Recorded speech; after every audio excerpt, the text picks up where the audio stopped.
एका नीच माईनं, एका हलकट बापाने, पांचट बापाने यायला अपत्य झालतं, लेकरू झालतं, पोरग झालतं.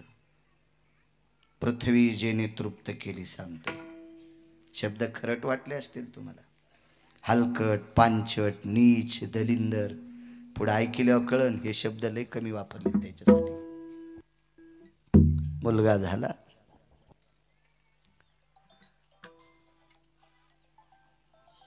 बंद करा त्याला. रामानंद महाराज तो मुलगा एका पिशवीत टाकला. पिशवीत झाल्या झाल्या त्याचं अंग पुसलं नाही, त्याला नाव घातलं नाही, त्याला कपड्यात नाही गुंडाळला. किती हलकट माय, किती बाप हलकट असेल तो. वनातल्या लांडग्यापेक्षा हरामखोर बाप तो. पृथ्वी जेने तृप्त केली सांगते. रेल्वेत बसला, एक्सप्रेस गाडी होती, फार धाव वेगानं धावणारी गाडी. त्या गाडीत बसला.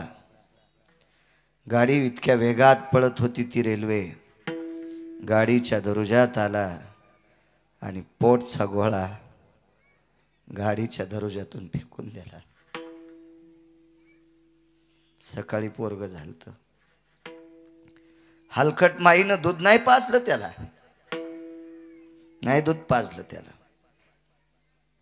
नाही कुरवाळलं त्याला तिनं. तो बाप बी किती निर्दयी असेल आणि ती माय सुद्धा किती निर्दयी असेल, त्याला बाप म्हणून घ्यायचा अधिकार नाही, त्याला तिला सुद्धा माय म्हणून घ्यायचा अधिकार नाही. एक कवितेतलं एका सात्विक स्त्रीने एक कविता लिहिली. दुधावर आली बुरी, तिले साय म्हणून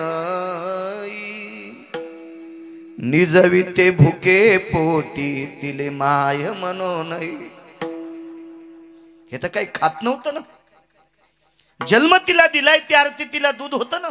कोणी केली बाळा दुधाची उत्पत्ती, वाढवी श्रीपती सवे दोन्ही. वक्षस्थळात दूध होतं तिला, नाही पाजलं त्या हलकट माईनं, देऊन टाकलं नवऱ्याकडं. आणि त्या नीच वृत्तीच्या बापानं रेल्वेतून ते पोरग फेकलं. कर्मनो गहनो गती, बेश्रमाच्या जाळीत पडलं हो. जमिनीवर आपटलं नाही. हजारे वा त्याचा चुरा झाला असता हो. नेमकंच झालेलं होतं. अंग न पुसल्यामुळं त्याच्या अंगावरच्या पाण्याच्या अशा ओळ्या झालेल्या होत्या. पेपरवर त्याचा फोटो आलता. 20-22 वर्षापूर्वीची गोष्ट आहे, मला कळतंय चांगलं. 10:30 वाजता शेळ्या सांभाळणारा रेल्वे पटरीच्या कडीला गेला तर 10:30 वाजता एका पिशवीतून रडण्याचा आवाज आला. दृष्टांत संपला. आता गायनिक एखादं हॉस्पिटल असेल तुमच्या परिचित नगरला तर तिथं जा. बऱ्यापैकी लेकरं काचेत असतील, कोणाला मास्क लावलेला असेल, कोणाच्या पायात नळी असेल, कोणाच्या बेंबीत नळी असेल, कोणाच्या हाताला नळी असेल. याचं वजनच कमी आहे, कमी दिवसात जन्माला आला, असं काहीतरी, त्याला कावीळच झाला, जन्माता जन्माता त्याच्या तोंडात घाणच गेली, असे नाना प्रकारचे तुम्हाला प्रकरणं आढळतील. हॉस्पिटलमध्ये ती लेकरं दाखल असतील. काय केली याच्यावर चर्या हो? काय चर्या? फेकून दिलं. किती वेगात पडलं असन. आज ते पोरग नायब तहसीलदार आहे. आज नायब तहसीलदार आहे ते पोरग, नायब तहसीलदार. सांगा, माईनं जन्म झाल्यावर पिशवीत टाकल्यावर बेश्रामाच्या जाळीत बापानं फेकून दिलंय. कोण जगीला असेल त्याला? देखवी ऐकवी एक नारायण तयाचे भजन. जीव त्यानंच घातलंय. पृथ्वी जेने तृप्त केली, ही ताकद ज्याच्या हातात आहे त्याशी यशोदा भोजन घाली. नवल नवल. विश्वव्यापक कमलापती त्याशी गवळणी कडिये घेती विश्वात आपण उरलाय. आपण सगळे माणसं म्हणतो आम्ही मंडपात बसलो, तुम्ही म्हणताल आम्ही स्टेजवर बसलो, मी म्हणेल मी वरी व्यासपीठावर बसलो, पण हे सगळं कोणी धरलंय? त्यानं.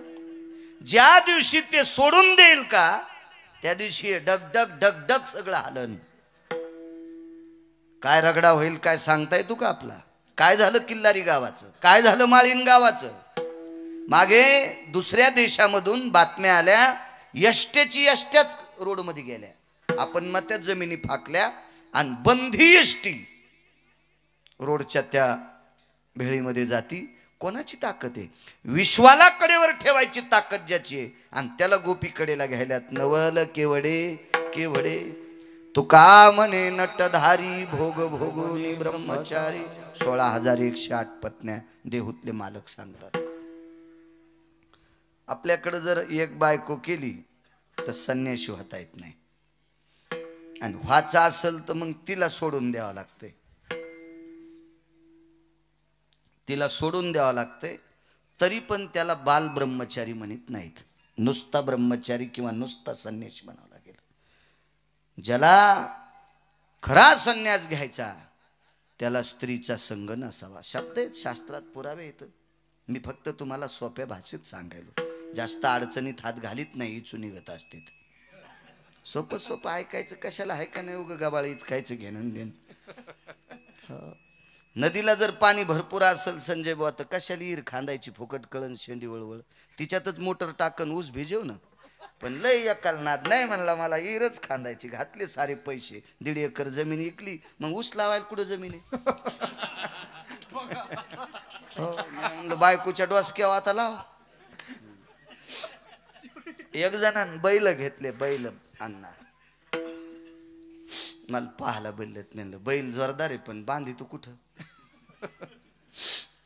ते म्हणला कुठं बांधार? म्हणलं गोठा गिठा कर नाही एखादा. तवा असे पत्र गित्र नव्हते, परिस्थिती नाजूक होत्या.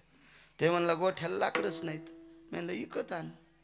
मंठ्याच्या बाजारातून 1 ट्रॉली भर लाकडं आणली, गोठा केला. मला म्हणला पहा गोठा.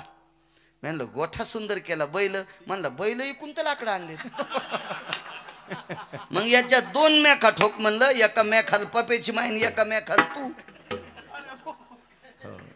आळंदीतल्या मालकांनी ओई खर्च केली याच्यासाठी. आळंदीतल्या मालकांनी या गोष्टीसाठी ओई खर्च केली. मोठाले मोबाईल आहेत, घरी गेल्या पाहन तितकी ओई. देव चांगलं करीन तुम्हाला.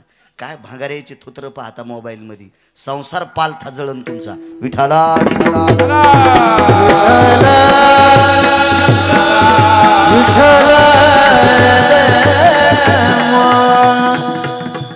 16,108 पत्न्या. एक करून ब्रह्मचार्याच्या यादीत नाही. काय असेल विधीने सेवन, विषय त्यागाते समान. काय जीवन आहे देवाचं, आणि तरी तो ब्रह्मचार्याच्या यादीत आहे. नवल केवडे केवडे नकळे कानोबाचे कोडे. साधा सोपा सरळ अभंगाचा अर्थ झालं कीर्तन. विठाला विठाला. नाव होतं समुद्र. कृष्णा बुवा समुद्रानं सांगितलं भेव नको, लप माझ्यात, आणि समुद्रानं त्याला लपिलं. तुम्हाला एक सांगू का, गुन्हा करणाऱ्यापेक्षा गुन्हेगाराला जो मदत करतो का तो अर्धा हरामखोर असतो. तो अर्धा गुन्हेगार असतो, अर्धा गुन्हेगार असतो. गुन्हा सहन करायचा नाही. गुन्हा सहन करणाराच अर्धा नालायक, अर्धा गुन्हेगार असतो. समुद्रानं त्याला लपवलं. समुद्राला चीड होती पंढरपुरातल्या मालकाची, 7व्या अवतारातल्या मालकाची चीड होती. काय चीड होती? माझी पोरगी याला दिली आणि याला सांभाळता नाही आली. कारण सीता ही सागराची कन्या आहे, लक्ष्मी सागराची कन्या आहे, लक्षात ठेवा. थोडासा त्याच्या मनात राग. आणि दुसरी गोष्ट सांगायचं झालं तर रंगनाथ गुरुजी परभणीकर सांगायचे, समुद्र थोडा अहंकारीच, अहंकारीच समुद्र. ते 4 गोष्टी सांगायची, त्याच्यातली एक सांगतो. ब्रह्मांडाच्या मालकाला इकडच्या कडेहून तिकडच्या कडे जायचं, त्यावेळेला समुद्राने रस्ता दिला नव्हता. जगाच्या मालकाला रस्ता दिला नाही. जाऊ द्या, देवाचं ऐकलं नसेल, संतांचं ऐकत नसते. मारुतीरायासारख्या संतांनी विनंती केली, जगातला 1 नंबरचा वारकरी येऊनी जन्मला मरकट वैष्णवा माझी अतिश्रेष्ठ हनुमंत म्हणावया कनिष्ठ आईसा पापिष्ट कोण आहे. वारकऱ्यातला अतिश्रेष्ठ व्यक्ती आणि त्या मारुतीरायाने विनंती केली ऐके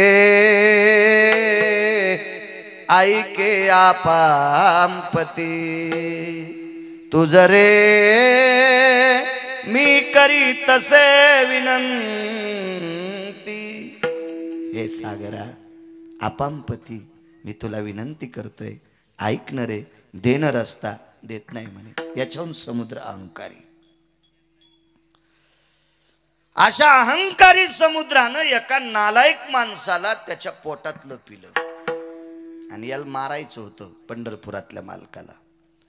मग मालकाने एका महाराजाला बोलवलं. महाराज साधे नव्हते.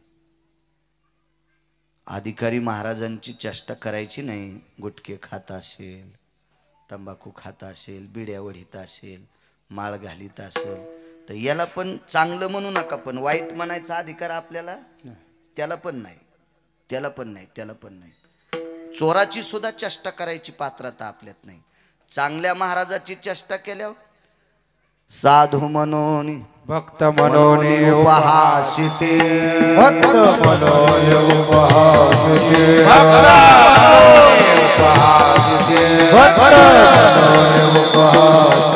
त्याचे तो नरका जाते त्याचे पूर्व नरका जाते त्याचे पूर्व नरका जाते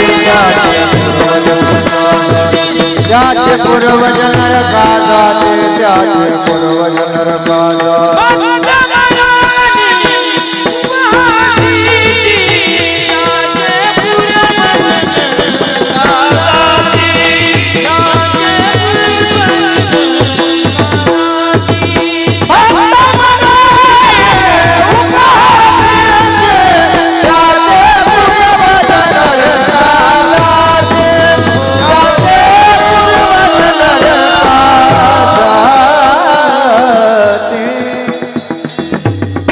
पैठणच्या मालकांचं वागतंय भक्य भक्त म्हणून उपहासिती त्याचे पूर्वज नरका जाती. नाथबाबा म्हणतात असे महान योगीराज साधू आमंत्रित केले आणि साधूंना सांगितलं गुरुदेव समुद्रात एक नालायक व्यक्ती लपलाय आणि त्याला मारायचंय, तो दिसत नाही, करता का मदत. ते महाराज काही मंदिरात पत्ते खेळणार नव्हते, मंदिरात तंबाखू खाऊन थुकणारे नव्हते. त्या महाराजात एवढी ताकद होती असा पसा समुद्रात घातला आणि एकदा असं केलं की कोरडाफट समुद्र. 2-4 पुस्तकं वाचलेला भंगिऱ्या म्हणीन गिरगावकराच्याच गोळ्या संपल्यात. एका आचमनात समुद्र कसा संपला. अरे ते साधू आहे साधू. एकाच मने माझा पिता जयाने प्राशिला नवल सांगतोय. मनोन मी बहु भीते गया साधू कुळाला. साधूची भीती वाटाव माणसाला. साधूला बघितल्याच्या नंतर आदर अंतकरणात असला पाहिजे, आदरयुक्त भीती असली पाहिजे साधूविषयी. एका घोटात समुद्र पिऊन टाकला, उघडं केलं, संदिशी मारलं, सोडीला चंद्राकृती बाण एका ठोक्यात वाजून टाकलं. दर्शन घेतलं महाराजांचं. कोणी माहित आहे? पंढरपुरातल्या मालकानं 7व्या अवतारात महाराजांचं दर्शन घेतलं, हाताला स्पर्श केला आणि सांगितलं गुरुदेव चला जेवायला आमच्याकडं. घरी जेवायला नेलं. कौशल्या आई साहेबांना स्वयंपाक केला. काय तिथं कमी असेल? देवाच्या घरचा स्वयंपाक म्हणलं काय पाहायचं कमी. देवाच्या घरचा स्वयंपाक लागल ते आणि संतांना जीव घालायचे. समर्थाचे घरी सकळ संपदा नाही कदा तोटे काचया नाही कदा तोटे काचया. समर्थाचे घरी सकळ संपदा नाही कदा काचया नाही कदा तोटे काचयाची. समाधी प्रकरणामध्ये माऊली महावैष्णव ज्ञानोबरायला विटेवरच्या मालकीनीनं मुगाचं वरण पण केलं. समाधी वाचवा, लक्षात येईल तुम्हाला. समाधी प्रकरण वाचा ना. मुगाचं वरण पण केलं. मुगाचं वरण. काय दयाळू असलो होतो जगाचा बाप. काय दयाळू असेल ती जगाची मालकीन. 7व्या अवतारातल्या विटेवरच्या मालकांनी अगस्तीला नाना प्रकारचे तळील्या वरिल्या एकची पकवान जेवायला बसले. पाणी फिरवायचं तर पाणीच दिलं नाही. पाणी नाही म्हणले. रामचंद्र जी, अरे पाणी. नवल सांगतोय पाणी नाही म्हणले. का पाणी नाही? ऐका म्हणले महाराज, तुम्ही एका आचमनात एक समुद्र पेलाय. घोटात नाही. घोटात नाही. आचमन किती असतं माहितीये का? एक पळीभर पाणी. पळी म्हणजे ही भाजी वाढायची नाही. संध्या सुपात्रे सुवदन यत्पात्रेषु यचा आचमनास्ततयं यतोषा सर्वस्थितो पूर्णान् मिद्यान् भयो जलस्तापो यत करद्वयम् आचमन यकरिष्यते. कर्मविस्तार सांग. किती पाणी आलं पाहिजे? वा. माश मात्र जळ घ्यावे. माश मात्र हे नाही करायचं इतक्या अडचणीतलं. मूग किंवा उडीद फोडायचा. मूग किंवा उडीद फोडायचा. 2 डाळिंब्या निघतात. एका डाळिंबीचे टरकल काढायचे आणि ती डाळिंबी हातावर ठेवायची. ती भिजेली इतकंच पाणी आलं पाहिजे. याला आचमन म्हणतात. कर्मकांड चुकीचं फार फार विस्तृत आहे. कमी जरी झालं जास्त जरी झालं तर मद्यपान केलं इतकं पाप लागतंय किंवा मांसाहार केलं इतकं पाप लागतोय. इतकं कर्माचं गरहणं लय अवघड आहे. हा, म्हणून वारकरी संप्रदाय संतांनी सांगितलंय, तुम्ही मुकाट्याने रामकृष्ण नामे हे दोन्ही साजिरी हृदय मंदिरी स्मराकारे. योगन यागन विधीन कर्मन हे काय? सकाळी खाल्लेली भाजी संध्याकाळी सांगताय ना. आणि त्याला योगन कर्मन यागन विधी काय कळत असते? ह्या गोष्टी असतात का कुठं? सोपं सांगितलं आपल्याला. सोपं. कलियुगी उद्धार हरीच्या नामे. सोपं सांगितलं आपल्याला. एका आचमनात एक समुद्र पिऊन टाकलाय तर 7 आचमनात 7 समुद्र. पाणी तुम्हाला तहान कशी भागल? मग या अवतारात जीव घालतो आणि पुढच्या अवतारात पाणी प्या. महाराज महाराजच होते. आमच्यासारखे गबाळे थोडेच होते. बरं काय हरकत नाही. मग तुम्ही म्हणताल तेच ऐकू. हो, ते म्हणे साडी नेसून कीर्तन कर तरी ऐकतो का सोंबळ्या तू? नाही या तुम्ही म्हणल्यावर काय नाही करायचं? येडपट काय? आणि त्याची काय लायकी ते तुला सांगायला आणि तू हो म्हणायला? अशा गबाळेच ऐकत असते तुय. पात्रता लागन, योग्यता लागन ना. मालक आहेत ते रामचंद्र जी. या अवतारात आता जेवतो पण पाणी पुढच्या अवतारात पाजतो. लक्षात ठेव बरं रामचंद्र. अरे तुरच लय मोठी लोक आहेत ते. अहो, या पंढरपुरातल्या मालकावर संतांचा उपकार आहे. कुळीची हे कुळदेवी केली ठावी. या संतांनी आपल्याला ठाव केलाय. काय माहित होतं आपल्याला? देवाचा प्रचार करणारी लोक येतील त्याला मोठेपण देणारे. आमुची ये भावे तुझं देवपण हे का विसरवणी राहिलासी? देवा आमच्या भावामुळे तुला देवपण आहे. काय विसरलास? तुला कळत नाही? इतकी पात्रता संतांकडे आहे. याच्या पलीकडे सांगू का? देवाला सुख देणारी संत. संताचे सुख झाले या देवा मनवून सेवा करी त्यांची. अहो, देवाला सुखच संतांनी दिले. इतकी पावर आहे त्यांची. रामचंद्र पाणी पुढच्या अवतारात जी मालक. जेवण केलं, माथारं निघून गेलं. पुढचा अवतार द्वारकाधीश कृष्ण परमात्म्याचा. आता मागच्या अवतारात पाणी पाजायची ताकद होती पण वाल्मिकानं तसं लिहिलंच नव्हतं. नाही तर मागच्या अवतारातले विष्णू पुढच्या अवतारातले कृष्ण विष्णू नव्हते का? विष्णूच होते. पाणी पाजता येत होतं पण एका साधूचा शब्द खोटा करता येत नाही. याच्याकरता भगवंतानी एका महाराजाला प्रणाम केला आणि पुढच्या अवतारात पाणी पाजतो. तर पुढच्या अवतारात पाणी पाजताना किती वितंडवाद केला बा. गवळी दरवर्षी इंद्राची पूजा करायची. भागवत आहे का? लक्षात येईल तुमच्या. ज्यानं चांगलं पाठ केलंय, चांगलं वाचलंय त्याचं ऐका. हो, मांडीवर वही घेऊन बसलं.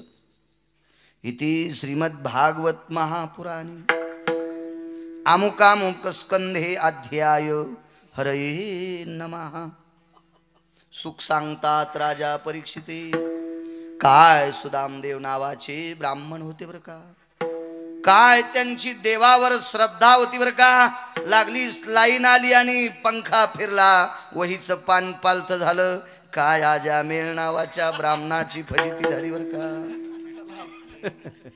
तू नगरहून गाडी सुटल्यावर डायरेक्ट संभाजीनगरलाच उभी राहिली, मधले चट सोडून दिले श्री ड्रायव्हर तो. असं नाही पाहिजे.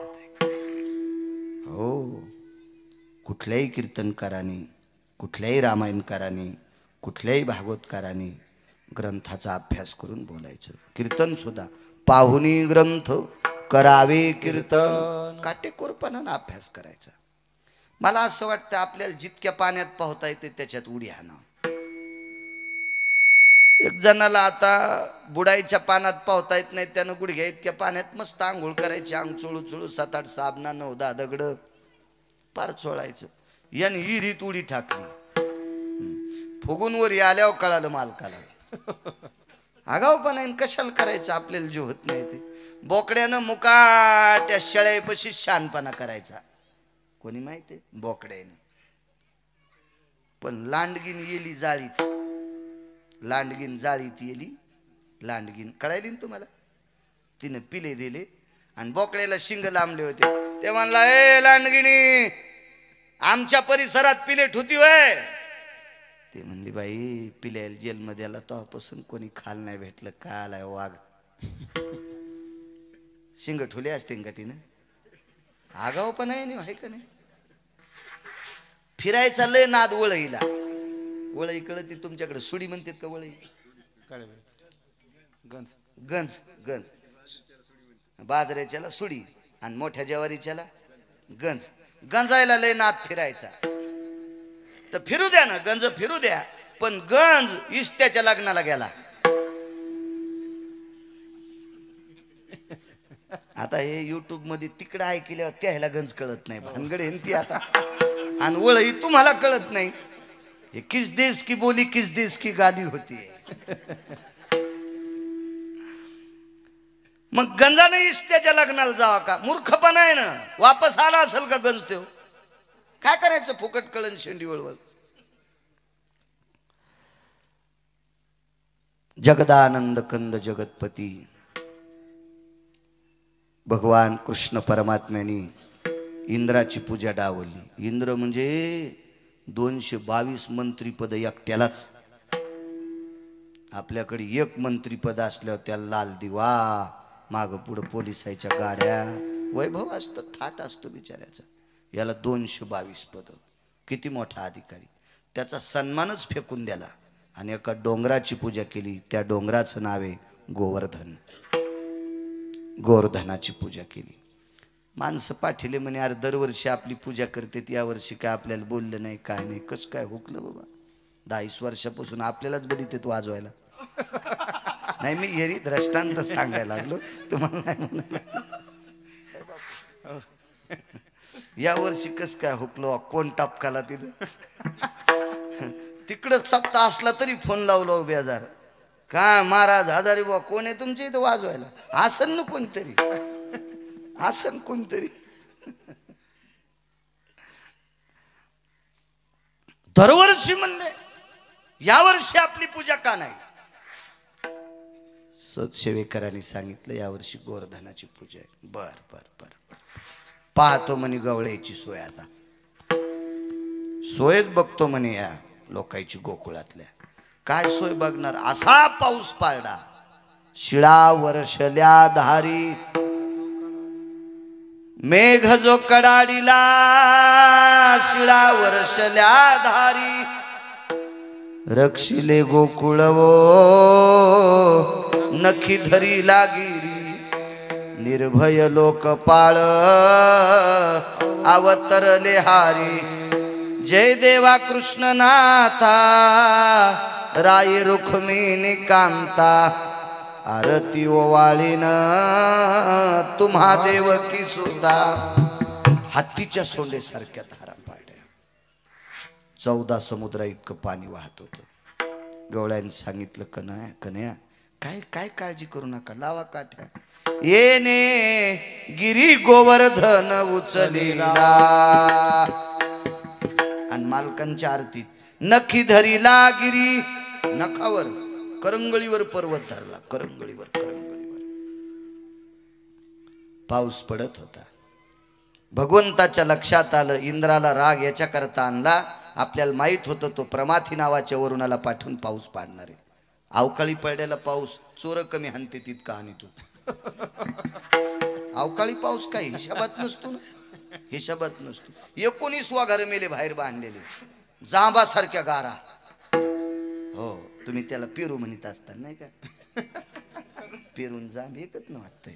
हो, बैंगनावानी गारा, वांग्यासारख्या बैंगनासारख्या अशा गारा टपा टपा टपा टपा लागल्या. 19 घर जाग्यावर मेले. जाग्यावर माणसं मरायला काय लागत आहे? या अवकाळी पाऊस नाही, एका मोसमी थोडाचे हिशोबात नाही. 19 किलोमीटर मध्ये एकही द्राक्षाचं पान शिल्लक ठेवलं नाही. अब्जावधी रुपयाचं नुकसान. काही काही शेतकऱ्याचं 4-4, 2-2 कोटी रुपयाचं नुकसान. कोण्या पावसानं? अवकाळी पावसानं. हा हिशोबात पडत नसतो ना अण्णा पाऊस. हो, मग तिथं तर हत्तीच्या सोंडेसारख्या धारा येतात. कसा पाऊस असेल तो? मालकाने सांगितलं सगळ्या गवळ्याला काळजी करू नका. आमंत्रित केलं सापाला. मोठा साप, कोणताही धरा, वासुकी धरा, तक्षक धरा, नाना प्रकारचे सर्प आहेत. त्याच्यापैकी एकाला आमंत्रित केलं आणि त्या पर्वताला आळं केलं. सापानं आळं केलं आणि एका जागेवर पाणी घेतलं आणि म्हाताऱ्याला सांगितलं, महर्षी मागच्या अवतारात जीव घातलं, पाणी प्या. लावलं म्हाताऱ्यानं तोंड. 14 समुद्रा इतकं पाणी येत होतं. 7 दिवस आणि 7 रात्र. 8व्या दिवशी सकाळी म्हाताऱ्यानं चुटकी वाजली आणि वरच्या मंत्र्याला सांगितलं, जरा हिशोबात राह, येडेवानी करू नको. तो वर्षभर पाऊस पाळला तरी मी पेतो आणि हे भिजत नाही. मी वर्षभर पाऊस पाळला तरी मी पेतो, मी दमत नाही, आणि याच्या अंगावर एकही थेंब पडत नाही. तू काऊन येडेवानी करायला? मग इंद्राच्या लक्षात आलं. त्यानं कामधेनू नावाची गाय आणली आणि ब्रह्मांडाच्या मालकाला अभिषेक केला. तिथून पुढे विश्वाच्या मालकाला गोविंद नाव पडलं. गोविंद नाव 2 कामामुळे. एकदा ब्रह्मदेवानं सुद्धा अभिषेक केलता. वासरं चोरून नेलती, गोपाळ चोरून नेलती, ते सुद्धा नवलच आहे. जशाला तशी खाली तयार केली. त्यावेळेला कामधेनू आणली, भगवंताला अभिषेक केला, गोविंद नाव पडलं. मालक सांगतात 7व्या अवतारात जीव घातलं. ही प्रक्रिया करण्याची ताकद 7व्या अवतारात पण होती, पण स्वतंत्रता नव्हती. 8वा अवतार म्हणजे सासूबाई. तुम्हाला एक माहिती आहे का? सुनाच्या हातानं कंदील फुटला की सासू म्हणती, होगाड तोंडे, काय उठाडावानी चलती माय, देवानं डोळे दिले का नाही बाई, म्हशी तरी नीट चलत यात, काय चलती बाई, भांडेत ठेसाळायला लागली, कंदीलच फोडा. सुनाच्या हातान फुटल्या. हेच तू ह्या माईन शिकील तर का? इथरूक गेली सासू तिथरूक. आणि काय नाही, 5 रुपयाचा काच असतो कांदाला, लोकांकडूनच फुटत असते. ते मधला काच फुटला आणि सासूच्या हातान कंदील फुटल्या. आत्या कंदील फुटला बाई, आंधक झालता म्हणून मी फोडा. पाय सासू, हिला चांगल्या वाहत्या पुरात टाकावा. हो, म्हणजे अशी पार लगे माशानं खाऊस तर गौसल नाही पाहिजे. नाही, वापस कशी येईन, खालीच जाते. मग वरीत निवड टाकायचं आणि जेव्हा म्हणायचं आत्या तुम्ही अशाच. सुनालयच खुश झाल्यानं. बरं ठीक आहे, सासूला पुरात टाका म्हणल्या, तुम्हाला लय हसू आलं. आणि तुमच्या भाऊजाईची तुमची माय कोण आहे? सासू. मग तुमची भाऊजाई नाही का चुलीत टाकायची तुमच्या माईला? म्हणजे नवऱ्याच्या माईला पापुरात टाका म्हणलं की हसू आलं, तुमच्या माईला चुलीत टाकल्या कशाने आटारल्या बघा ना. हो, अशा आकसाल्याच. हो, फ्रीज मध्ये काही वस्तू ठेवल्यावर कशी आटरती, अशा आटरल्या. हा, आपल्या माईचं जसं बरं व्हावं वाटतं का तसं सासूचं बरं व्हावं वाटतं. जा, देव तुमचं चांगलं करेल. सासालाही खुश झाल्या. म्हाताऱ्या म्हणल्या, माय संजय महाराज यायला दरवर्षी आणि भाई आमच्याकडून बोलत ग गिरगावकर, पण तुम्हाला सांगतो, तुम्हाला तुमच्या लेकीचं जसं बरं व्हावं वाटतं तसं सुनाचं बरं व्हावं वाटतं. जा ना, आपल्या लेकीचं जसं चांगलं ऐका वाटतंय तसं सुनाचं पण चांगलं ऐकी जाणं. संसारात नीट वागणं याचंच नाव सप्ताह आहे, याचंच नाव कीर्तन आहे, याचंच नाव भजन आहे, याचंच नाव परमार्थ आहे. घरात काच्या गुच्या देणाऱ्यानं किती ज्ञानेश्वरी वाचू द्या, यायला पंढरपुरातला मालक मानित नाही. विठाला विठाला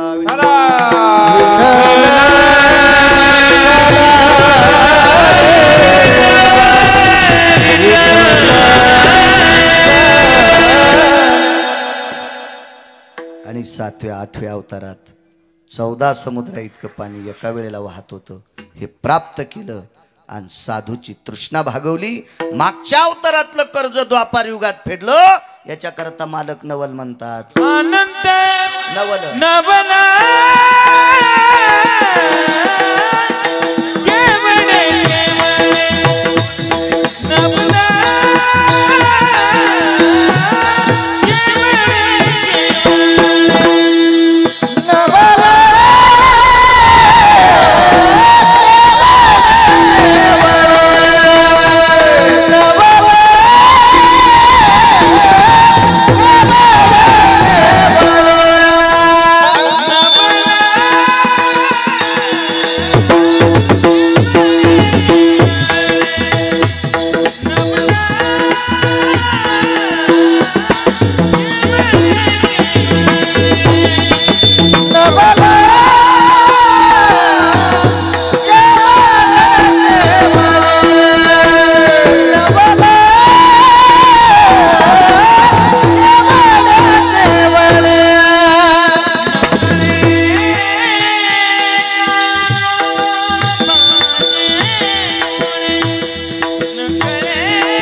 बसलेल्या एखाद्या माणसानं हातवरी करा बरं, मी त्याला 1,00,000 रुपये देतो. त्यानं महिनाभर लुगडं नेसून तुमच्या तालुक्यात फिरायचं. वरचे कोणी तयार असले तर हातवरी करा.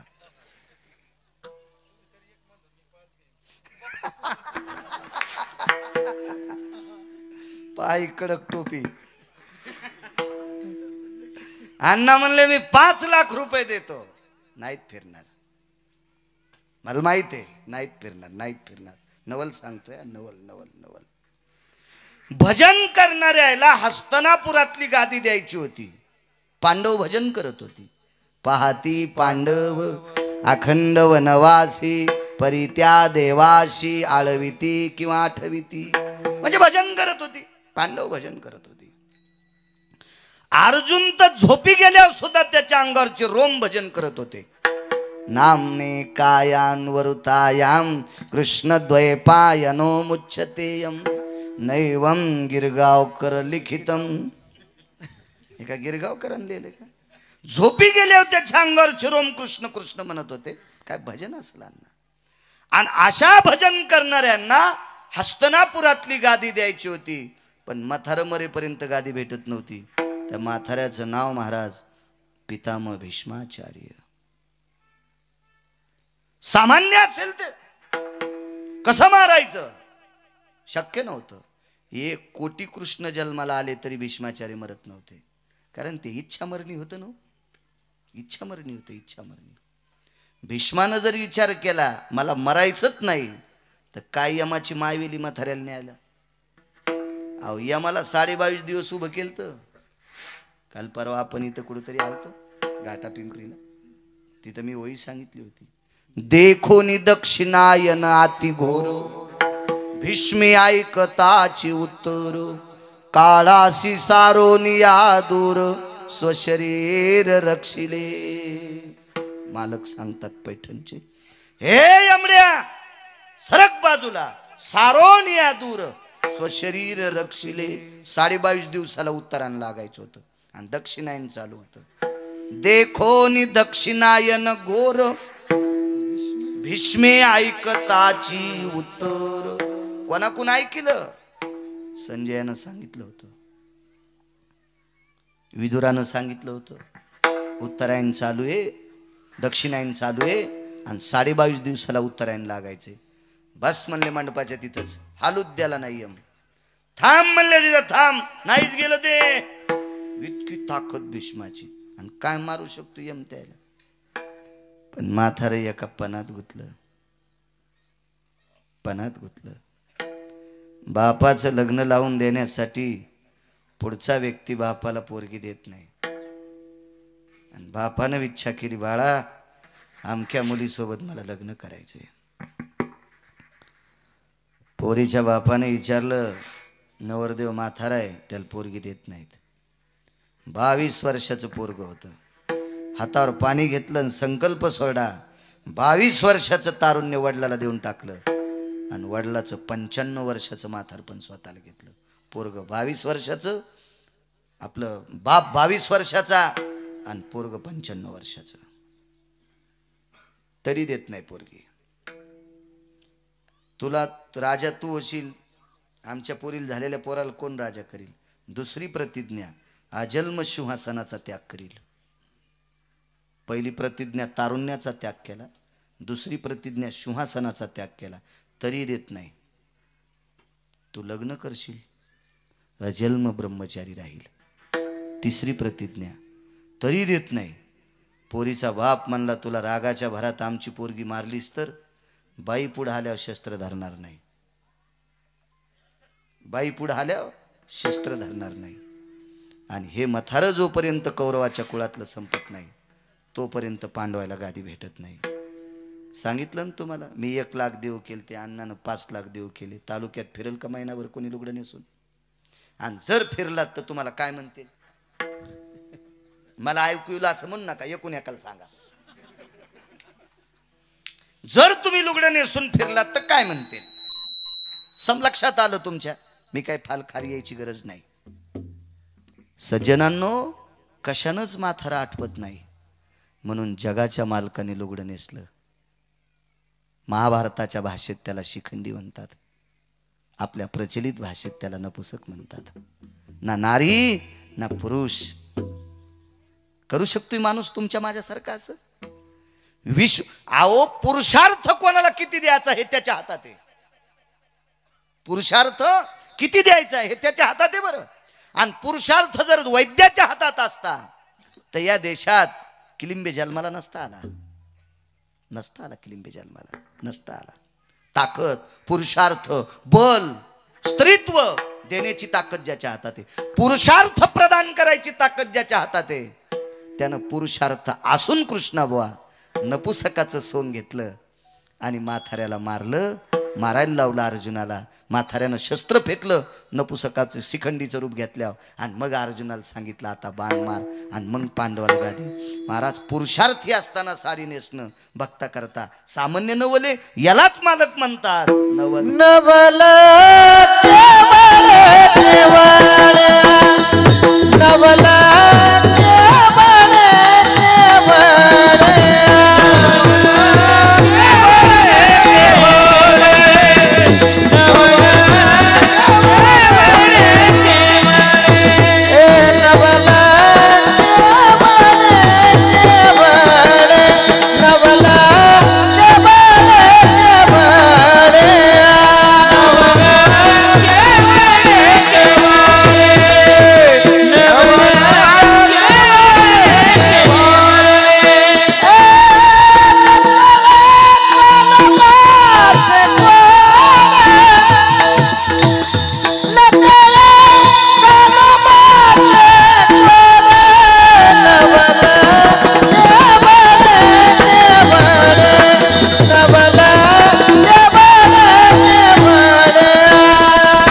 माणूस आहे काम. विश्व ज्याच्या ताब्यात आहे त्या जगाच्या मालकाने हे रूप घेतलंय. नवलाच रूप नाही. नवल केवडे केवडे नकळे कान्होबाचे कोढे. काय नवल आहे. सुभद्रा आई साहेबाचं लग्न ठरलं. या सुभद्रा आई साहेबाचं लग्न दुर्योधनासोबत ठरलं. तिसरं नवल आहे ना. वेळेत वेळेत एक सेकंदाचा त्रास देणार नाही तुम्हाला. वेळेत सांगतो. आईसाहेबाचं लग्न बलराम दादानी दुर्योधनासोबत सोयरीक केली. आणि सोयरीक झाल्याबरोबर पत्रिका भूदेव लिहित असतात, ब्राह्मण लिहित असतात. ती पेननं पत्रिका लिहायची, हळीत कुंकू स्वस्तिक काढायचं, अक्षिदा सुपारी त्याच्यात 2 पुड्या बांधायच्या. मामा बसते तर ह्या मामानं त्याला आणि त्या मामानं त्याला द्यायची ती पत्रिका. पत्रिका घेऊन आले बलराम दादा. भगवान परमात्म्या पुढे पत्रिका टाकली. पत्रिका पाहिल्याबरोबर नवरदेवाचं नाव बघितलं, दुर्योधन. अरे बाप रे म्हणले, दुर्योधन. भगवंताच्या लक्षात आलं काम लय चुकीचं केलं दादाने. किती चुकीचं सांगू. कारण दुर्योधन मरणार होता हे पंढरपुरातल्याला माहित होतं. एक जण म्हणला का मरणार होता. हे त्याच्या बापानं केलेलं मागच्या 14व्या जन्मातलं पाप होतं.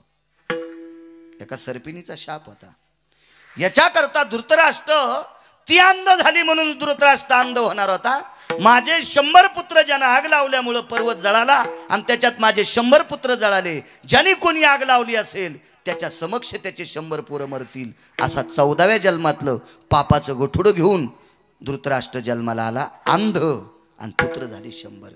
हे 100ला 100 मारणार आहेत. आपल्या बहिणीला बुक्का लागणारे कमी वयात हे पंढरपुरातल्याला माहित होतं. आणि मग असं माहीत असताना आपण आपली बहीण देणं किती मोठं चूक आहे. बरं आता सोयरीक झाली. आता सांगायचं नेमकं काय. आधी तरी माणसं म्हणतात नाही औंदा आम्हाला करायचंच नाही. औंदा यावर्षी आमचा विचारच नाही. आम्ही काय बाहेर निघलोत नाहीत. काही मनाचीच इच्छा नाही. यावर्षी पोरगी शिकायचंच म्हणायली. असं काहीतरी सांगतो. गुळानं आपलं विष नाही मग काय झालं. असं काहीतरी बोलत राहायचं आपण. पण सोयरीक झाली, पत्रिका लिहिली. आता कसं नाही म्हणता येईल.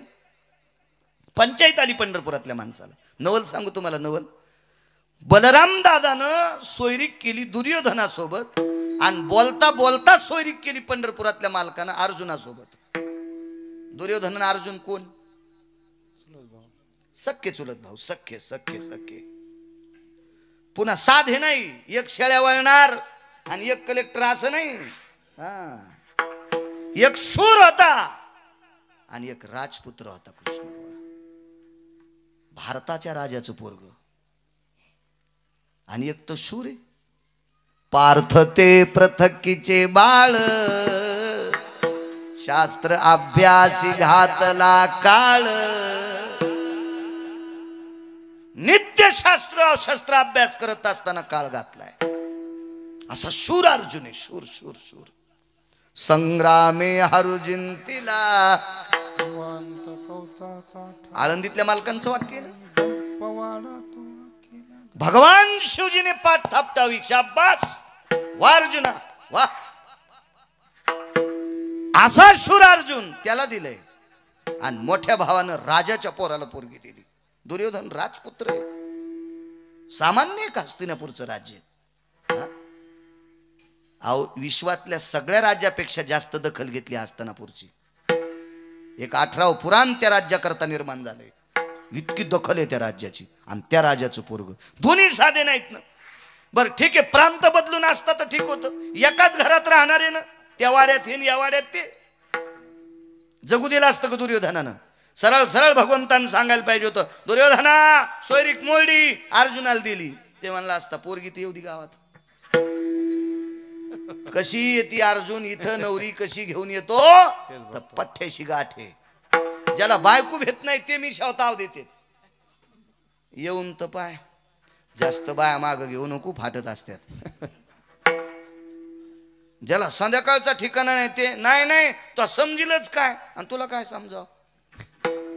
आपला हातच कोणी धरीत नाही, तो भरकाय ना. भरका हात कशाला धरीन कोणी, आम्हाला हात भरून घ्यायचे का तो धरून. दुर्योधन साधा बोलला असता का, नवरी कसा घेऊन येतो पाहतोच म्हणला असता. हे पंढरपुरातल्याला माहित होतं मालकाला. नवल काय केलं माहितीये का, दुर्योधनाला काहीच म्हणले नाही. तो तिकडे गुडघ्याला वाशिंग बांधून तयारच होता. ते तर म्हणला वा वा वा वा, जगाच्या मालकाची बहीण आपल्याला भेटायली. साधी गोष्ट आहे का ती भाई. काय काय काय आपलं नशीब मोठ आहे. द्वारकाधीश कृष्ण परमात्मा आपला मेहना व्हालाय. हो, तो आपला कान पिळणार आहे. कान पिळीत असतील ना नवरदेवाचा, मग कान पिळणीला अंगठी देत असते मोठे फटे. पहिले त्याच्यासाठी एक पुढे पुराणातला सिद्धांत आहे. ते काही आपल्या चुकीच्या गोष्टी नव्हत्या. गोट्या खेळता खेळता केलेले कामं नव्हते. शास्त्र आहे त्याच्या पाठीमागं. का कान पिळायचा, कशा करता पिळायचा. तो मुलीचा भाऊ असतो, ते कान धरून सांगतो, भाऊजी जरा ध्यानात ठेवा बरं, आमच्या बहिणीला त्रास द्यायला मायाची गाठ आहे. सगळ्याची पिळलेत का कान, पहिलाच बा पिळला ना कान. फाटल्याला दिसायला ना मला बी. तुम्ही म्हणा तुमचा तर चट फाटलाय. हे असं असल्यावर कान पिळायचा संबंध येत नाही, काय विषय नाही. आपल्याकडे कान पिळणी, वटकन झालं ना कृष्णाचं मस्त. एकदा वटकन लागत बापू, आयुष्यभर साऱ्या वटकनाचाच खेळ येतो. साऱ्या उट्याच, वटकन नाही उट्याच.